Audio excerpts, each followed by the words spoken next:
Добрый вечер, дорогие друзья, с наступившим Новым годом. Здоровья всем вам и всем вашим близким. Свой первый выпуск в этом году, наверное, уже придется начать с того, чтобы мы с вами немножко поговорили о новогодних поздравлениях Зеленского, Путина и самозванца Лукашенко. Я постараюсь сделать максимально комфортным просмотр, чтобы не вызывать у вас тяжелых эмоций. И еще затронем тему, как за 2 дня до 2021 года диктатор Лукашенко вдруг решил всем объявить, какими он видит будущие выборы и по каким правилам они будут происходить. Поэтому приятного просмотра и хорошего настроения. Поехали!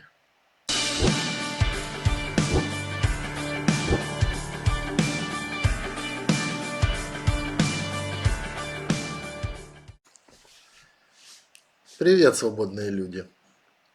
Знаете, за 2 дня до наступления Нового года диктатор в панике срочно поехал получать бейсбольные биты и кепки от своей самой сумасшедшей и больной на голову спортивной команды. Сначала на госпропаганде решили красочно его поездку описать ихними спортивными достижениями. Выглядело это примерно так. Здрасте. Как только на дороге появляются эти мирные, мужики прыгают в машину и едут туда же. Когда их тоже пытаются заблокировать, бейсболисты наши дружно выскакивают и со всей отцовской дури учат сопливую и сильно безмозглую при этом молодежь бейсболу, дубиной народного гнева. В общем, гасят всех.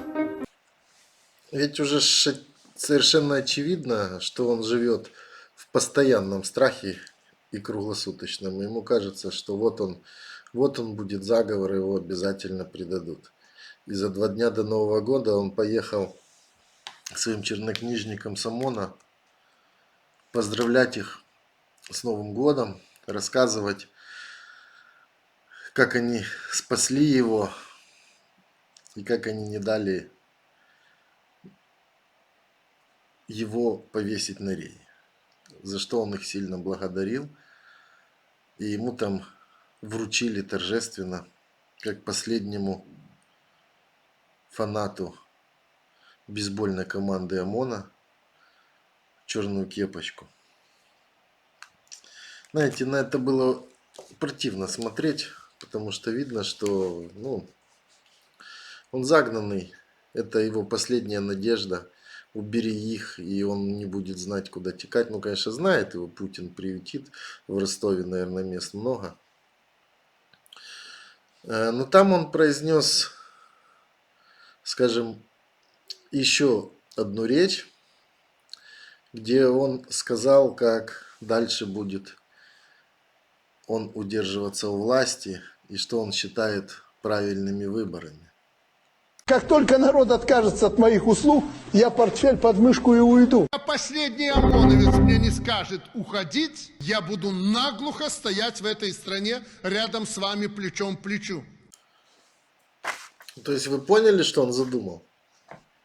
Ему вручают кепочку ОМОНа, он становится последним ОМОНовцем. И теперь он говорит, пока я сам себе не скажу уходить, я никуда не уйду. И все, мои синие пальцы вцепились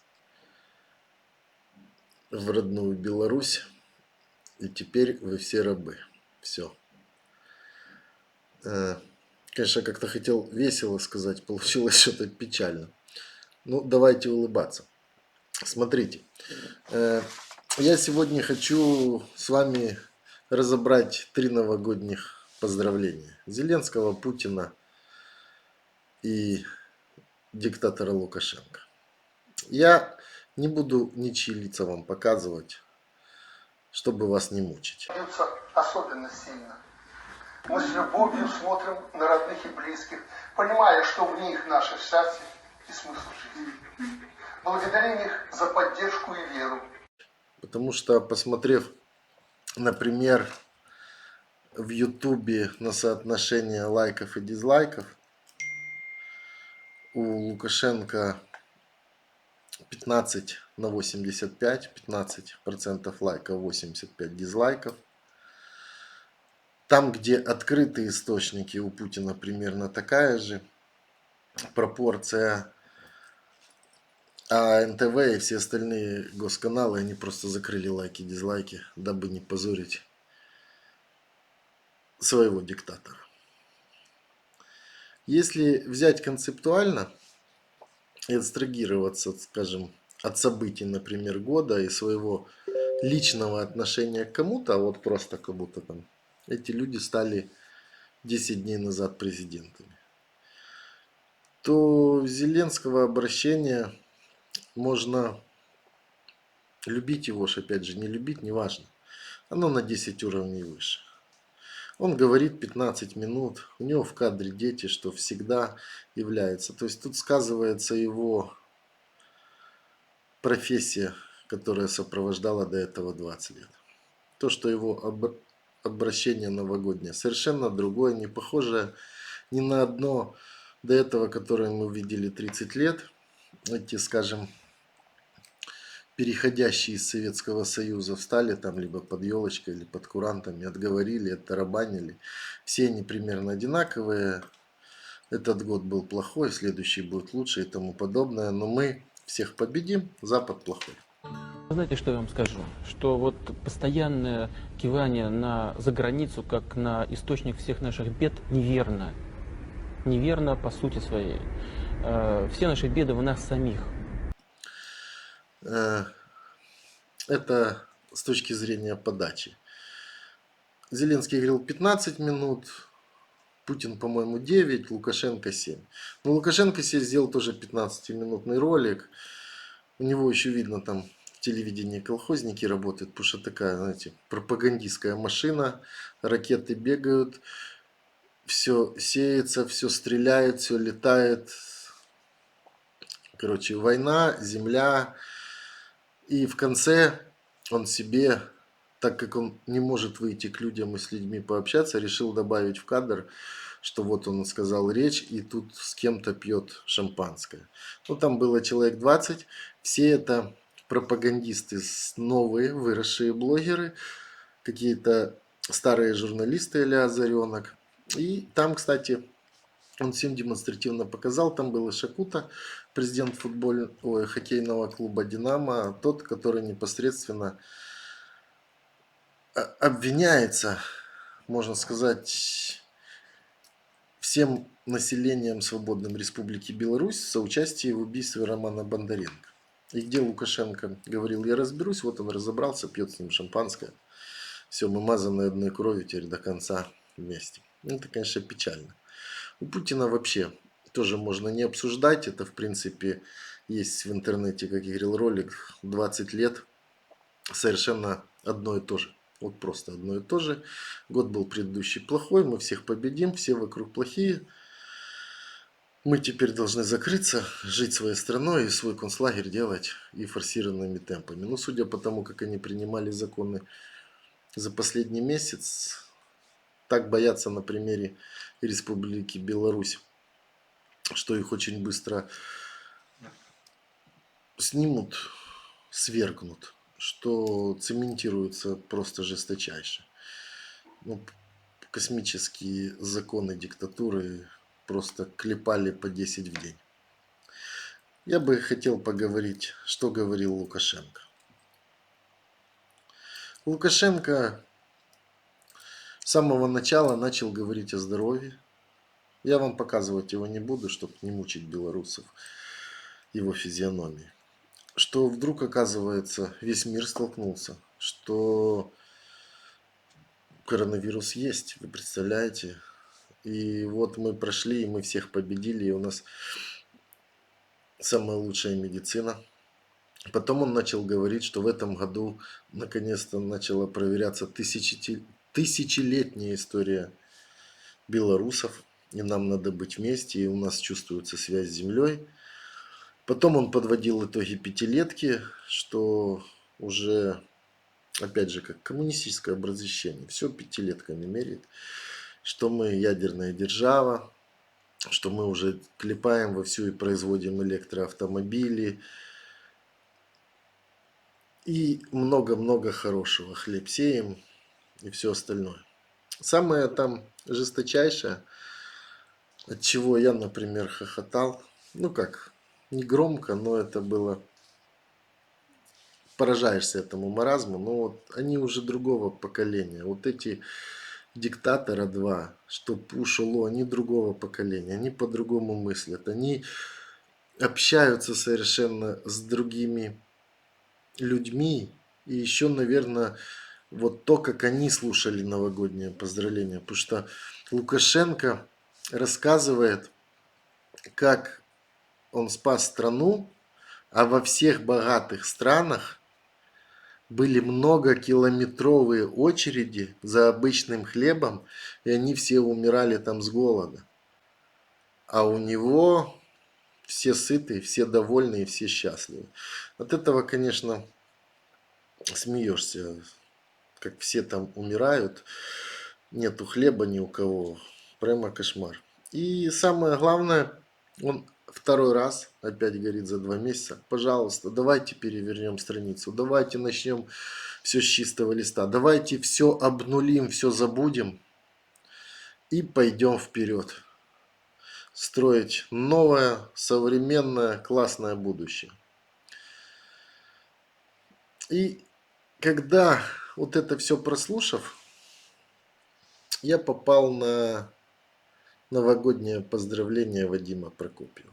Я понимаю, что многие его слышали, но я очень хочу поставить поздравление новогоднее именно его, потому что многие не слышали. Я считаю, что это самое сильное, самое правильное, самое честное, самое настоящее и самое искреннее поздравление, притом не наполнено какими-то пафосными словами, а теми реалиями, которые на сегодняшний день существуют. Потому что ровно через год будет такой Вадим Прокопьев и в России, который будет такое записывать. Поэтому давайте его немножко посмотрим, и я откомментирую. Это больше не выбор между Бабарико, Латушко или другим кандидатом. Это больше не выбор между консерваторами или либералами. Это больше не выбор между президентской или парламентской республикой. Нет, дорогие мои, сегодня этот выбор сузился. Свобода или рабство. Вот как он сегодня звучит. В уходящем году мы преодолели себя. Мы доказали, что мы не твари дрожащие, не терпилы. Мы в первый раз в нашей новейшей истории доказали, что мы свободные граждане. И с нашим мнением придется считаться. Это был важный год. В 2020-м мы одержали крупную моральную победу. Но власть по-прежнему удерживает психопат. Психопат, который ненавидит свой народ. Он продолжает считать нас за скотов, пытается закрывать нам рты, издевается, бросает в тюрьмы, пытает, унижает, убивает. Он человек редкой трусости. Он начисто лишен благородства. Отсюда и такая жестокость, такой садизм. Он помечал краской спины наших избитых сыновей. Он разрезал им штаны сзади крестом. Под пыткой заставлял кричать, что им заплатили, что это он выиграл выборы. Он пытал газом и электрошокером. Он тыкал нашим дочерям дубинкой между ног. Бил их по лицу. Пускал на корточках по тюремным коридорам. Орал им в ухо, что они животные, продажные твари и проститутки. Нашим девочкам. Это не был одиночный случай, эксцесс исполнителя. Это был продуманный, спланированный заранее пыточный конвейер. Подавить в зародыше, запугать, лишить человеческого достоинства, стереть личность. Он консультировался у лучших тюремщиков России. А потом этот трус и подонок заметал следы. Распорядился выкрасть все видеозаписи с Окрестина и райотделов милиции. Потом он лгал, скалился, выкручивался, поясничал, предлагал перевернуть страницу. Лукашенко не имеет никакого морального права руководить этой страной. Он не имел этого морального права уже в 1996 году, после разгона парламента. Но мы виноваты в том, что спустили ему тогда с рук. Покорно молчали, боялись возразить. А он распоясался, вошел во вкус, разгулялся по буфету. Он натворил такого с тех пор, что уйти для него означает надолго сесть в тюрьму. Теперь он не имеет выхода. Вцепился и пьет нашу кровь. Нам придется признать, что по-доброму он не уйдет. Нам придется признать, что ни Москва, ни Брюссель, ни Вашингтон не сделают за нас нашу работу. Нам нужно признать реальность и перестать надеяться на чудо. Нам следует удалиться на совещание и выработать новый план. Нам понадобятся люди с сердцем воинов. Часть из них мы найдем на той стороне. У них, у тех, кто размахивал дубинками, схлынет адреналин. У них неизбежно наступит похмелье. Они узнают правду про Окрестина. Эту правду не скроешь. Интернет надолго не отключишь. Нам нужны эти люди. Несмотря на то, что они были за него, они такие же заложники, как мы. За их умы придется бороться. С ними нужно говорить. Им нужно объяснять. Им бессовестно лгали. Им истошно кричали: «Мы на войне! Или мы их, или они нас! Против нас польские наймиты, предатели Родины, животные!» Их зомбировали. Ими пользовались. Их замазали кровью, сплотили против нас. Но правда пробивается. Понимание приходит. Не все из них конченые садисты. Не все из них нравственные идиоты. Они созреют, разберутся, и они будут в нашей колонне. Именно так мы и победим, все вместе. 2020 год был годом красивых и гордых женщин. 2021 должен стать годом честных и решительных мужчин. Годом избавления от рабства, годом перемен.